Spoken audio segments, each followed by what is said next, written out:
بسم اللہ الرحمن الرحیم۔ دوستو، ہم نے اس سے پہلے پارٹ کے اندر بتلایا تھا اصاف و نائلہ کی اصلیت کیا تھی۔ اصاف کون تھا، نائلہ کون تھا؟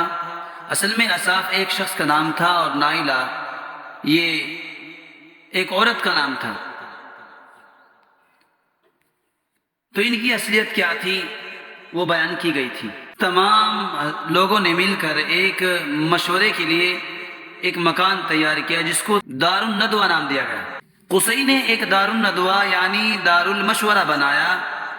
اس سے پہلے مکے میں کوئی عمارت نہیں تھی۔ قصی پہلا آدمی ہے جس نے بلند عمارتیں بنانے کا حکم دیا اور قریش کے اہم معاملات طے کرنے کے لیے ایک دار المشورہ بنایا جس کا نام دار الندوہ تھا۔ یہ پہلا مکان ہے جو مکے میں تعمیر کیا گیا۔ قصی کے بعد سے حضور صلی اللہ علیہ وسلم اور حضرت ابو بکر صدیق رضی اللہ عنہ کے زمانے تک یہی صورت رہی کہ کعبے کے گرد صرف طواف کرنے کی بقدر جگہ تھی اور بیت اللہ کے احاطے کی کوئی دیوار نہیں تھی۔ اس کے بعد حضرت عمر رضی اللہ عنہ کی خلافت کا زمانہ آیا تو انہوں نے یہ مکانات خرید لیے اور ان کو گرا کر بیت اللہ کے گرد مسجد کی دیوار تعمیر کرائی۔ پھر جب حضرت عثمان غنی رضی اللہ عنہ کی خلافت کا زمانہ آیا تو انہوں نے اس سے آگے کے دوسرے مکانات بھی خرید لیے اور ان کی کافی گرا قیمت ادا کی۔ پھر انہیں منہدم کر کے مسجد حرام کو وسیع کیا۔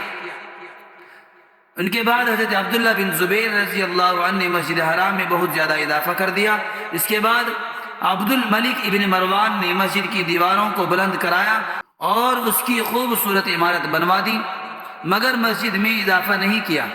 پھر ولید ابن عبد الملک نے مسجد حرام کو اور زیادہ وسیع کیا اور اس میں سنگ مرمر کے ستون قائم کیے۔ اس کے بعد خلیفہ ہارون رشید کے باپ مہدی نے اس میں 2 مرتبہ اضافہ کرایا۔ اس کے بعد اب تک مسجد حرام جو کہ تو ہے، مؤلف یعنی کتاب کے لکھنے والے کے زمانے تک جو کہ تو رہی، اور آج کے دور میں تو اللہ کا فضل ہے، مسجد حرام کی توسیع جاری ہے، کام چل رہا ہے۔ کبھی اوپر کی تعمیر ہوتی ہے، کبھی زیادہ اور توسیع ہوتی ہے، بڑھایا جاتا ہے جگہ کو، کام برابر چل رہا ہے الحمدللہ۔ بیت اللہ کے چاروں طرف مکانات بنانے سے پہلے قریش بیت اللہ کی بہت عظمت کرتے تھے اور احترام کی وجہ سے اس میں رات نہیں بسر کرتے تھے، یہاں تک کہ جب کسی شخص کو قضاء حاجت کی ضرورت ہوتی تھی تو وہ حرم کی حدود سے باہر حل میں جایا کرتا تھا۔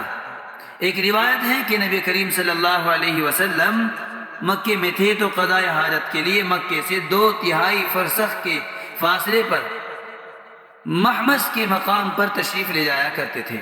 جب قریش نے حرم میں مکانات تعمیر کیے تھے تو حرم کے جو درخت ان کے مکانات میں آ گئے تھے ان کو کاٹنے سے انہیں دہشت معلوم ہوتی۔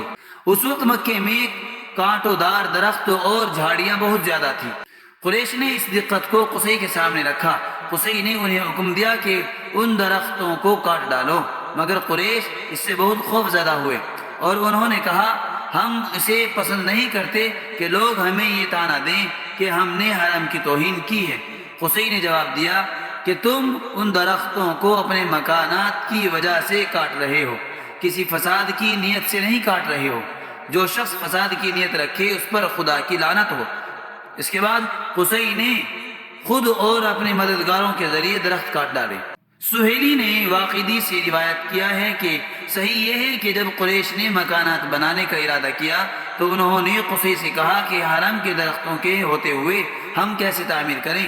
قصی نے لوگوں کو درختوں کے کاٹنے سے روکا اور انجام اور سزا سے انہیں ڈرایا۔ اسی لیے جب ان میں سے کوئی تعمیر شروع کرتا تھا تو درختوں کے چاروں طرف بنیاد کھودتا تھا تاکہ درخت مکان کے اندر آ جائے۔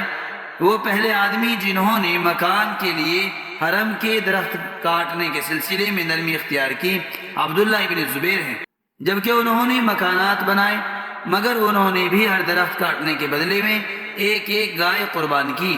فقط والسلام۔